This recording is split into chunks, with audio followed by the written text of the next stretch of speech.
아가서 5장 6절로 16절입니다.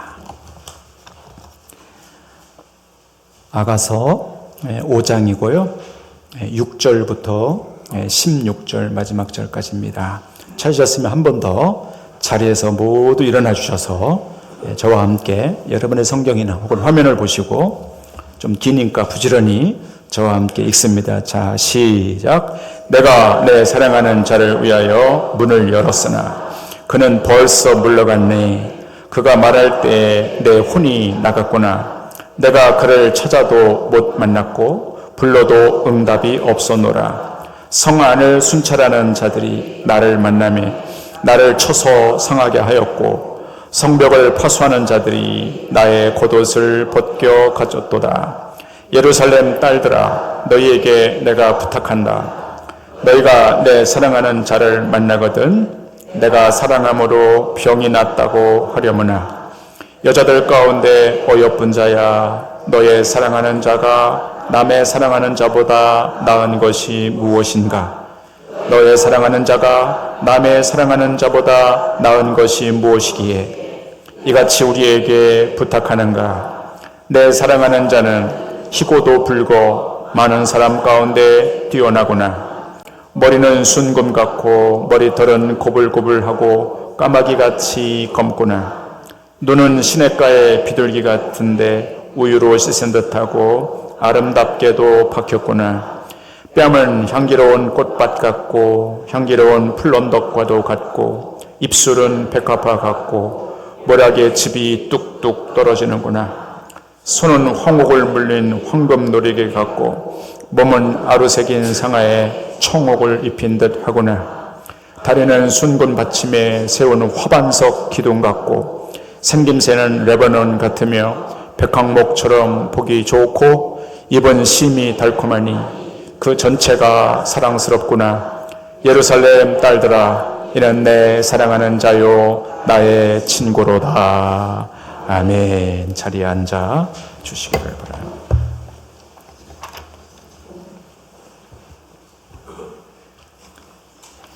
하나님, 오늘 여기 준비된 이 말씀이 인생의 긴 터널을 지나는 이들에게 위로와 용기와 희망의 등불이 되게 하여 주시옵소서.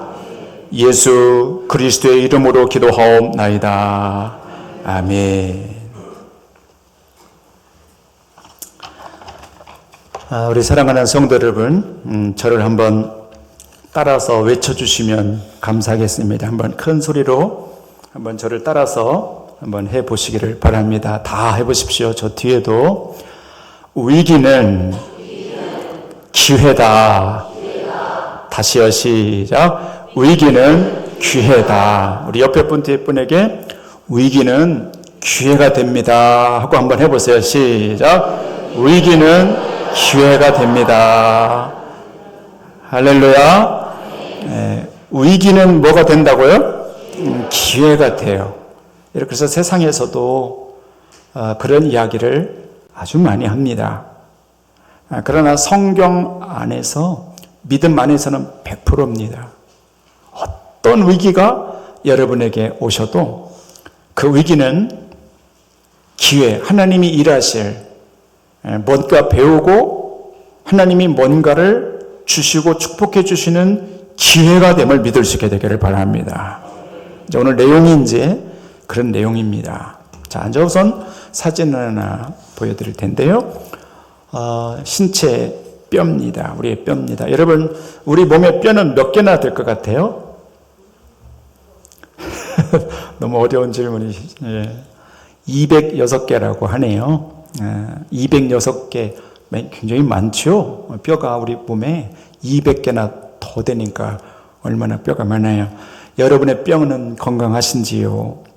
뼈가 튼튼하면 사람의 건강 수명이 3년이나 더 연장된다는 일본의 보고서를 읽었습니다.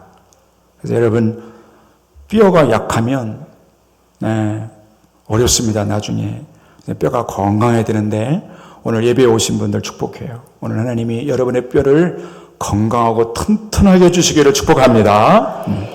뼈가 하는 일은 골수에서 피를 만들어내는 일이지요. 예, 뼈 안에 부들부들한 골수에서 피를 만들어내요. 얼마나 중요한 일을 하고 있는 거지요? 또 하나는 60조 개에 이르는 여러분의 세포에 칼슘을 공급하는 게 뼈입니다.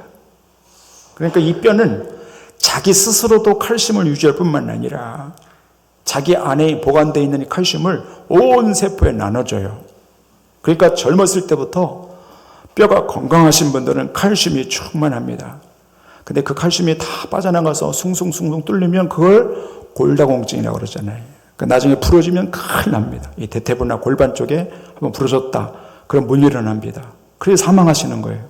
그러니까 젊었을 때부터 이 뼈 관리를 잘 하셔야 돼요. 자, 종종 이 뼈가 저 그림처럼 사람의 뼈가 스트레스를 받을 때가 있습니다. 스트레스. 걷거나 뛸 때, 특히 뛸 때 더 스트레스를 받습니다. 그 다음에 하중을 받을 때, 무거운 짐을 지거나 들었을 때, 그때 뼈가 엄청난 스트레스를 받습니다. 마지막 세 번째는 부러졌을 때입니다. 뼈가요, 여러분들도 경험하시잖아요.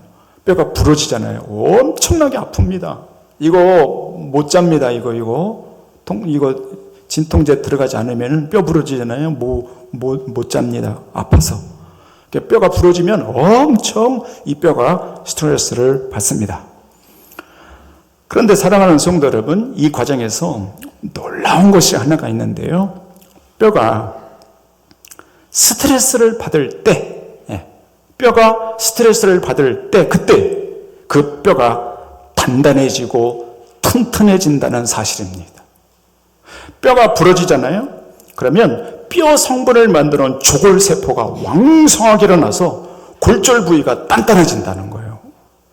그러니까 이게 가만히 들여다보면 뼈가 스트레스 받을 때는 괴로워요. 무거운 짐이 막 오고 부러지고 또 상하고. 그런데 결과적으로 보면 그 스트레스 때문에 뼈가 더 강해진단 말입니다. 그리고 어때요? 뼈가 스트레스를 받는 것은 더 강해지는 기회가 된다는 거예요.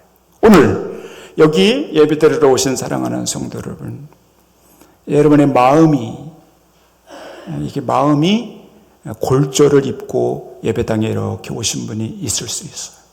상한 마음을 갖고 한 주간 동안 이렇게 살아가시다가 참 살아가기가 너무 힘들고 부대끼고 스트레스를 많이 받고 오늘 예배당에 오신 분들 있을 수 있어요. 축복해요. 여러분, 그 스트레스가 하나님의 놀라운 복을 받는 기회로 바뀔 수 있게 되기를 축복해요.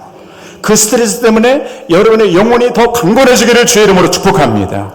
마음에 영적인 조골세포를 하나님이 많이 만들어 주셔서 위기 때문에 내가 마음이 어떤 상처 때문에 그것 때문에 내 안에 믿음이 더 커지고 강해지고 단단해질 수 있는 그런 위기가 축복의 기회로 바뀔 수 있게 되기를 바라는 것이죠.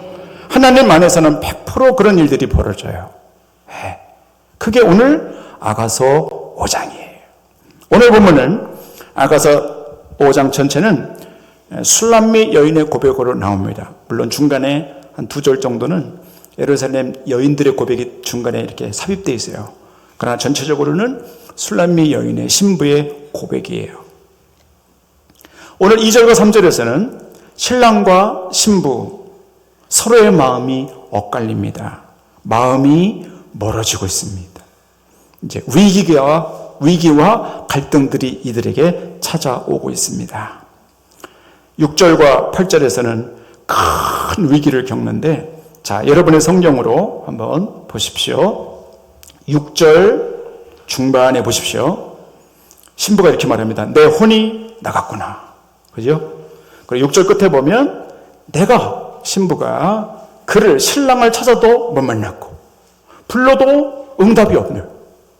어쩐 일인지 신부와 신랑이 떨어져 있어요. 그리고 아무리 찾아도 응답이 오질 않아요.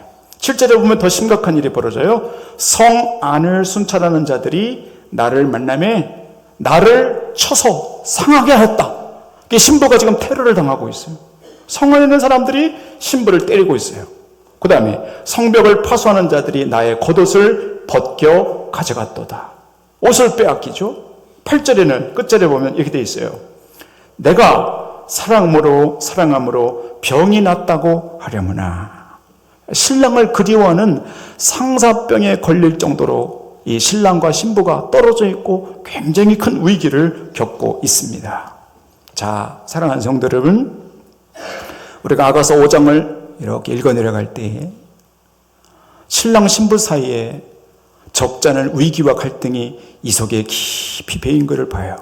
그때 하나님이 어떻게 하시는가를 잘 보십시오. 하나님이 어떻게 하시는가? 이 갈등과 어려움 가운데 마치 뼈가 부러진 것과 같이 마음의 골절을 입고 있는 이 신부에게 하나님이 어떻게 하시는가 한번 잘 보십시오. 자, 하나님은 이 신부의 위기를 신랑을 더 넓고 깊게 사랑할 수 있는 기회로 하나님이 그 순간을 바꿔주셔요. 그러니까 위기가 기회가 되도록 하나님이 이 사람의 마음을 바꿔주셔요. 자, 지난주에 제가 이렇게 말씀을 정언하면서 솔로몬 왕이 신부의 눈, 귀, 뺨, 입술, 목 이런 것들을 몸의 신체를 이렇게 기술하면서 그거를 시로 이렇게 쓰는 문학적인 기법을 와스프라고 말씀드렸어요. 와스프 문학 장르가 있어요. 근데 오늘 5장에서는 반대로 신부가 신랑을 향하여 와스프 기법을 쓰고 있어요. 근데 성서학자들의 이 주석에 보면은 이 신부의 내용이 훨씬 더 깊고 풍성하다는 거예요. 그러니까 신랑이 신부를 노래하는 것보다 오늘 5장의 신부가 신랑을 노래하는 것이 훨씬 더 질이 좋고요. 내용이 분명하고 아주 양질의 좋은 작품을, 고백을 여기 신부가 하고 있어요. 중간에 갈등도 왔고 위기도 왔고 어려움도 왔지만 그 어려움들이 변해서 신부가 신랑을 향하여 더 풍성한 사랑을 쏟아볼 수 있는 기회로 하나님이 이 신부의 마음을 바꿔주시는 거예요. 그래서 초반과 중반에 있는 이 술라미 여인의 마음과 여기 5장 끝쪽에 와스프 기법을 쓰고 있는 그 문장에는 현격한 차이가 있어요. 훨씬 더 이 후반부가 신랑을 향한 신부의 마음이 아주 깊고 정교하게 표현되어 있어요. 우리가 무엇을 깨닫냐면 하나님이 하신 일이 그것이라는 거예요. 위기 가운데 어떤 사람이 위기 가운데 있을 때 하나님은 그 위기 가운데서 어려움을 뼈가 부러진 것과 같은 상처 가운데 있는 그 사람을 훨씬 더 단단하고 튼튼하게 하나님이 그 위기를 기회로 바꿔주신다는 거예요. 이게 얼마나 귀해요. 어떤 사람은 화를 만나요. 사고를 만나고 아픔을 만나고 큰 질병을 만나요. 그런데 여러분과 제가 하나님 안에 있으면 하나님이 그 화와 위기와 어려움을 복된 것으로 바꿔주신단 말이죠. 그게 귀한 거예요. 그러니까 믿음 생활은 그게 귀한 거예요. 오늘 축복해요. 여기 이 술람미 여인이 테러를 당하고 옷을 빼앗기고 병을 앓고 많은 상처를 가운데 있지만 하나님이 풍성한 사랑의 고백으로 바뀔 수 있도록 술람미 여인의 심령을 바꿔주신 것처럼 오늘 이 말씀을 듣고 나가는 여러분의 마음도 하나님이 좋게 희망차게 믿음이 있는 마음으로 기쁨으로 여러분의 마음을 바꿔줄 수 있게 되기를 주의 이름으로 축원합니다. 요셉이 애굽의 종으로 팔려갈 때의 나이가 17세였어요. 17세였습니다. 근데 13년이 지난 후 30세가 되었을 때 유대 지방에서 저 히브리 소년으로 노예로 팔려온 그 아이가 30세 이집트의 총리가 될 줄을 누가 예견했겠습니까? 아무도 예견하지 않았습니다. 아무도 몰랐습니다. 오직 하나님만. 요셉이 애굽으로 갈 때는 아무것도 없었습니다. 옷도 다 뺏겼습니다. 노예였습니다. 이집트 말 할 수 없었습니다. 한마디도 못했었습니다. 그러나 13년 후에는 하나님이 어떻게 바꾸시는가? 이스라엘, 히브리의 노예 청년인 이 사람을 에집트의 총리로 기근과 가뭄과 굶주림 속에 있는 그 민족을 넉넉히 먹여 살릴 수 있는 지도자로 하나님이 그의 인생을 바꿔주시는, 위기를 기회로 바꿔주시는 거예요. 그 민족을 살릴 수 있도록 하나님이 그를 쓰시는 거지요. 누가 합니까? 하나님밖에는 모르지요. 이사야 37장에는 남유다, 남쪽 유다라는 나라에 히스기야 왕의 이야기가 있어요. 주전 701년이었습니다. 하루는 히스기야가 큰 위기를 만납니다. 아수르의 사네빌이라는 군대가 예루살렘을 치기 위해서, 히스기야를 치기 위해서 군대를 끌고 쳐들어온 것입니다. 이웃 나라도 다 점령을 했고 큰 도시들을 점령했고 예루살렘 성만 남았습니다. 이건 뭐 금방 무너지는 것입니다. 사네립 아수르의 군대가 겹겹이 둘러싸여 있을 때, 그때 큰 위기 가운데 있을 때 하나님은 그 위기를 기회로 만들어 주시는데 이렇게 됩니다. 히스기야가 자기의 옷을 찢었다는 왕복을 찢었어요. 찢어 벗어 던지고 굵은 베옷을 입습니다. 그리고 죄를 뒤집어 쓰고 여호와의 성전에 올라갑니다. 그걸 하나님 앞에 엎드려 기도하는 것입니다.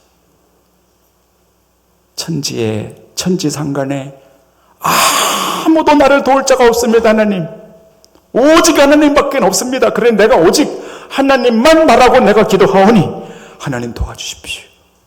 하나님이 도와주시지 않으면 히브리 민족은 망합니다. 이 예루살렘 성은 다 망합니다.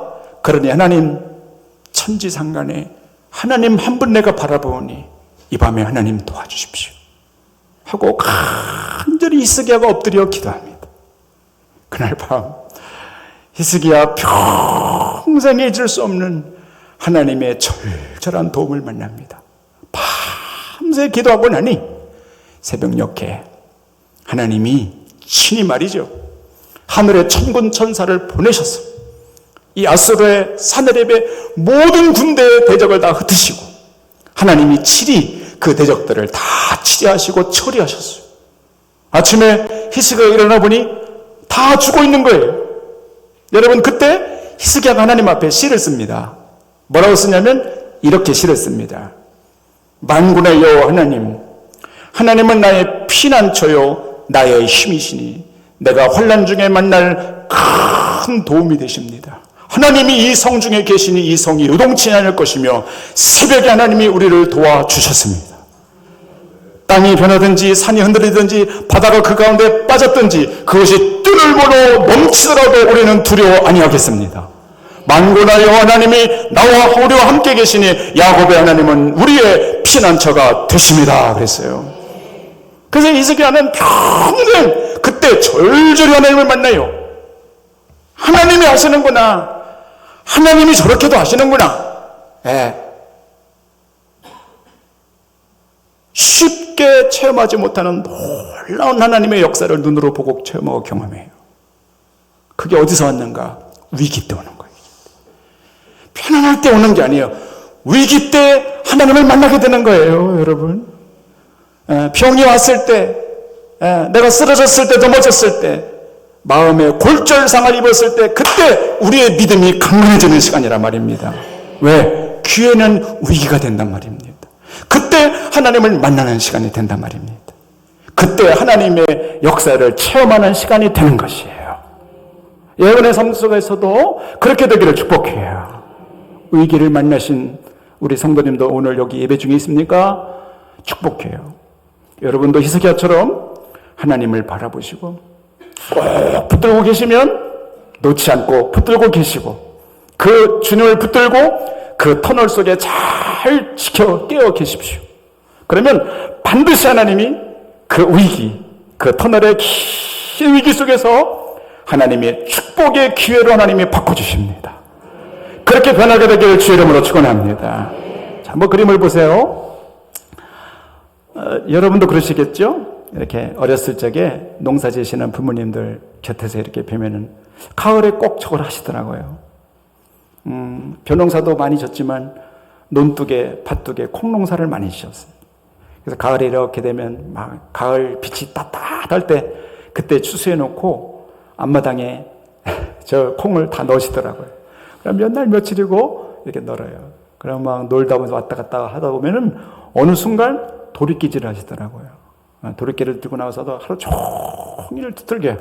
힘드시면 저희들에게도 말씀하셨어요. 좀 해보라고. 그럼 저희들도 도리끼 하던 기억이 나요. 그럼 바닥에 콩들이 막 널려 있죠. 그러면 또 나를 잡으셔가지고 하루 종일 저걸 해요. 키질을 하는 거예요. 잘 보십시오. 키질을 할 때 저 콩들은 스트레스를 받습니다. 그죠?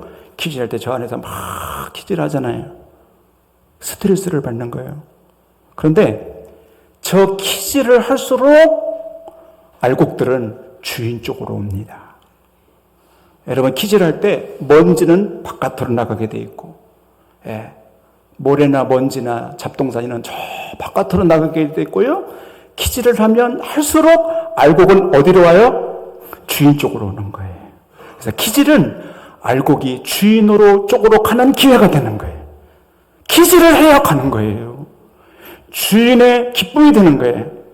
주인의 집으로 들어가는 거예요. 키질을 할 때 그 콩은 주인의 집으로 주인의 기쁨을 함께 드리는 거예요. 그죠? 키질을 하면 나쁜 것들은 저 바깥으로 나가는 거예요. 그 키질은 저 콩들에게는 축복의 기회가 되는 거예요. 여러분과 제가 인생을 살아갈 때 잘 생각해 보십시오. 하나님이 여러분을 키질을 할 때가 있어요. 하나님 왜 괴로운 걸 이렇게 주시죠? 하나님 너무 힘들어요. 하나님 너무 괴로워요. 우울해요. 하나님 이거 왜 나한테 주세요? 이럴 때가 얼마나 많아요. 근데 지나고 보십시오. 가만히 들었다 보면 그 하나님 키질하는 거예요. 다 키질하셔서 쓸데없는 거, 쓸데없는 걱정거리 이런 건 다 떠나가게 해주시고 온전한 내 마음이 하나님을 향하도록 그 키질 속에서 역사하시잖아요. 그 키질은 축복의 기회요. 하나님께 가까이 갈 수 있는 기회가 되는 거예요. 그냥은 안 되거든요. 그냥은 안 돼. 여러분 히스기야가 그냥 맨정신으로 철야기도 하겠어요? 안 합니다. 그렇게 하면 평생 못합니다. 그러니까 사내립이 군대를 끌고 와서 주변을 겹겹이 싸고 더 이상 해답이 없다고 하는 순간 그때 히스기야가 기도하러 가는 거예요. 그때 인생이 바뀌는 거예요. 오늘 여기 술람미 신부도 마찬가지. 이런 위기와 갈등과 키질을 하는 것 같은 대려를 당하고 막 수치를 당하고 상사병에 걸리고 그런 걸 통해서 이 신부가 신랑을 더 귀하게 여기고 사모하고 큰 사랑의 폭이 넓어지고 깊어지는 기회로 하나님이 그 여인을 만들어가는 거예요. 신랑 솔로몬과 신부 술람미의 관계가 교회의 머리가 되신 그리스도와 교회의 관계라고 말씀드렸어요. 여러분과 저도 마찬가지예요. 하나님이 우리 인생 가운데 위기가 왔을 때는 그 위기를 통하여 신랑 되신 그리스도를 더 넓고 깊게 사랑할 수 있는 기회가 되도록 신랑 하나님, 성부 하나님이 만들어주시는 거예요. 그러니까 어떠한 스트레스나 어려움이 올 때 이거를 괴롭게만 생각하지 마시고 이게 내가 복받을 기회인가 보다. 내가 주인께로 가까이 지금 키질하고 있는 거구나. 이렇게 생각하고 하나님을 붙들고 잘 견디고 나가시면 그 터널 끝에 화는 변하여 복이 되고 위기는 변하여 하나님의 축복의 통로로 여는 기회가 되고 슬픔은 변하여 상처들은 변하여 간증이 되고 한숨은 변하여 노래가 될 것입니다. 그렇게 되기를 주의 이름으로 축원합니다. 옆에 분 뒤에 분에게 눈을 동그랗게 뜨고 힘차게 다시 한번 외쳐주십시오. 위기는 기회가 됩니다. 해보십시오. 할렐루야. 할렐루야. 그렇게 되기를 바랍니다.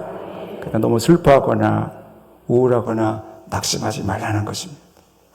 잘 믿음으로 견디면 그 약이 됩니다. 약이 돼요. 도움이 되고 큰 보석이 돼요. 그걸 바라보고 나가는 것이 믿음인 것이죠. 캐나다 토론토에 가면 캐나다 최대의 수족관이 하나가 있습니다. 리플리 아쿠리움 수족관이죠. 리플라이라고도 하고요. 리플리 수족관이라는 유명한 수족관이 있습니다. 토론토의 유명한 관광 명소이기도 합니다. 그 안에는, 그 수족관에는 450종 종류의 2만 마리의 다양한 해양 생물들이 수족관에 살고 있습니다. 자, 한번 사진을 몇 장 보겠는데요. 저렇게 만들어 섹터마다 이렇게 돼 있고요. 큰 탑으로 돼 있더라고요. 이렇게 여러 가지 많이 만들어 놨습니다. 상어 지나가는 거 보십시오. 저렇게 위에 상어가 지나 터널로 만들어 놓고. 그리고 뭐 거기 토론토에 가면 꼭 저기를 간다고 합니다. 지금으로부터 12년 전 2013년도에 개장되었습니다.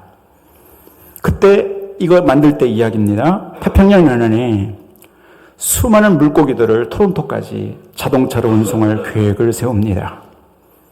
물론 여러분 수족관 만들어 놓은 그 물고기 나르는 차량들 가끔 보시잖아요.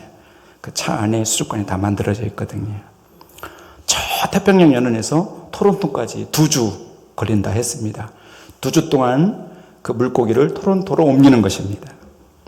꽤 먼 곳에서 공세우기에 시간이 많이 걸렸습니다. 태평양의 물을 그대로 사용했고요.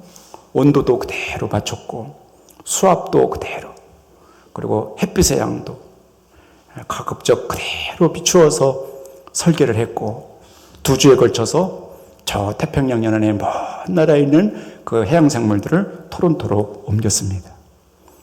2주에 걸쳐 토론토에 도착해서 수조를 열어보니 글쎄 해양 생물들이 다 죽어 있는 것입니다. 다 둥둥 떠 죽어 있었어요. 2주 동안 오는데 스트레스를 너무 받은 거예요. 그냥 뭐 아무리 도로가 좋아도 얘들은 넘실넘실 되면 스트레스지 않겠습니까? 그 좁은 공간에 넓은 데서 살다가 좁은 건 얼마나 스트레스 같아요. 애들이 다 죽은 것이에요. 여러 번 그랬답니다. 여러 번 해보니 할 때마다 이 생물들이 다 죽는 것입니다. 한 마리도 살아남지 않았습니다. 리플리 아쿠아리움 관계자들은 큰 고민에 빠졌습니다. 이거 건물은 다 지어지고 완공이 다 되는데 이 생물들이 와야 되는데 생물들이 오는 족족 다 죽으니까 얼마나 어렵겠습니까? 그래서 해양학자들이 어떻게 하면 이 2주에 걸쳐서 얘 공수를 살아오게 할 수 있을까? 초미의 관심사인 거예요. 여기에 관련된 모든 사람들이 모여서 머리를 짜고 의논을 한 것입니다.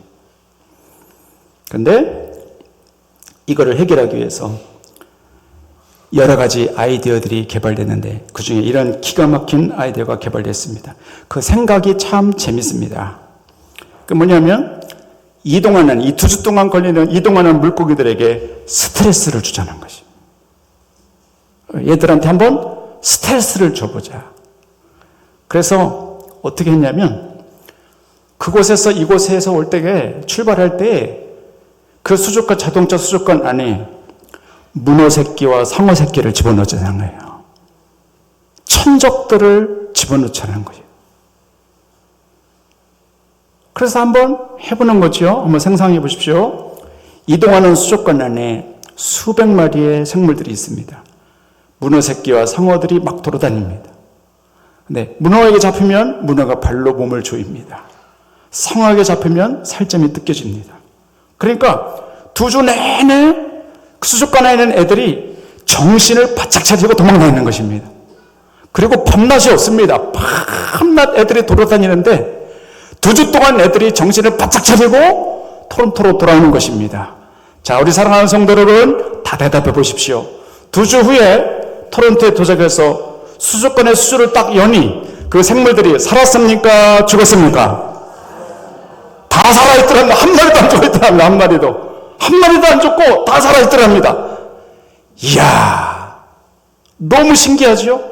그렇게 옮겼다는 거예요. 모든 해양동물들을 천적을 넣어서 2주, 3주 걸린 애들을 다 그렇게 토론토 리플리 아쿠아리움으로 옮겼다는 거예요. 여러분, 하나님이 여러분과 저의 삶 가운데 천적들을 넣어주실 때가 있어요. 스트레스를 받게 할 때가 있어요. 잠도 못 자고 그냥 끙끙거리고 하나님 이름만 부르게 되고, 왜 이렇게 나에게 어려움을 왜 그러세요 하나님? 하나님이 나를 괴롭히는 것 같은 그런 일이 있을 때가 너무나 많습니다. 근데 그렇지 않습니다. 문어 새끼와 상어 새끼를 넣어주는 것은 그 물고기를 살리려고 하는 거예요. 살리려고. 죽이려고 하는 게 아니에요. 살리려고 하는 거예요. 스트레스를 주는 것은 그 물고기들이 바짝 생생하게 살아가도록 하기 위한 배려란 말이죠. 여러분과 저 안에 얼마나 많은 위기들이 있습니까? 그러나 여러분, 믿음으로 잘 서셔서 문어 새끼, 상어 새끼와 같은 수많은 영적인 천적들이 여러분 안에 있을 때, 하나님이 나를 지금 살리려고 그러시는구나. 하나님이 나를 사랑하셔서 그러는 거구나. 하나님이 나를 강하게, 건강하게 하려고 지금 하시는 거구나. 알아차리시고 잘 견디셔서 그 위기가 내 생명과 영혼과 믿음이 살아날 수 있는 기회로 바꿔지는 역사가 있기를 바랍니다.